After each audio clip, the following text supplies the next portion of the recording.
Dear Lisa, thank you very much indeed for giving me the opportunity to say hello to yourself and all the other many travellers that I've enjoyed the company of and the travels with for so many years through Santa Barbara Museum. And it's a real pleasure to be able to talk to you just for a moment without a mask on. I mean, it's a measure of how much the world has changed, that we have to stay separate from one another and talk through a mask. And it's a liberation to be able to talk to you directly without worrying about space or worrying about a mask. I went to my favourite taverna here in my Greek island. Those of you who came on the Santa Barbara journey to Greece with me last year, fun enough, it's exactly the anniversary, 1 year on from that trip today.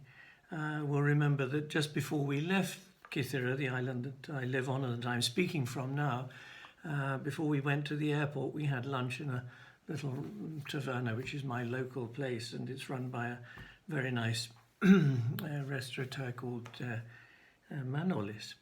And I went there on the first evening that he opened after the lockdown was finished, and he was permitted to open, and he was being a good law-abiding citizen and wearing his mask.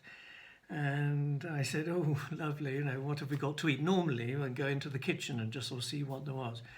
And he started telling me,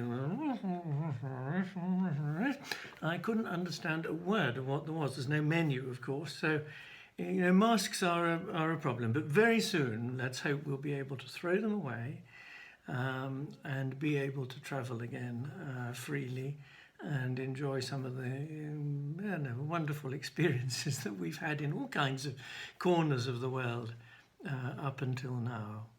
I've been using the time of lockdown. I'm sure you've all found wonderful ways of using it, reading, listening to music, planning for future trips when lockdown ends, sort of reorganizing one's interior mental filing cabinet, whatever it is.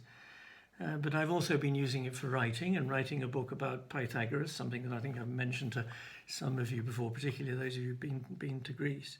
And one of the things I value very much about Pythagoras, he's someone we know very little about, but there are certain very important things that he had to say. One of the things that we do know is that he travelled a lot, and he went from his native island of Samos, he went to Egypt. It's thought that he went to Babylon. He may even have gone further, who knows, in the 6th century BC. He may have gone even to India. There's so much Indian influence on his thinking. But he reminds me, and writing about him reminds me how important travel is, not just in the sense of enjoying good meals along the way, which is a wonderful part of travel, undoubtedly, and particularly of Santa Barbara travel. But travel to other cultures and being amongst other people is not just about seeing their different customs and ways of living and ways of eating and all the rest. It's about different ways of viewing the world, different kinds of cognition that they have.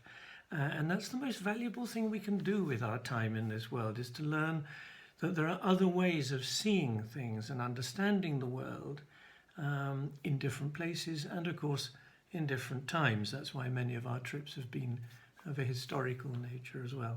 Anyway, that's enough of my blathering. I've taped my telephone to my my desktop with the masking tape, and I have a feeling it's going to sort of drop off in a moment and melt like an ice cream. So I will get off. Wish you all very stay safe, be well, so that we can travel again soon, I hope, and share insights and pleasures from other places and other times together. Be well, and thank you, Lisa, for allowing me to say hello to everybody. And you're in my thoughts, and I hope to see you very soon.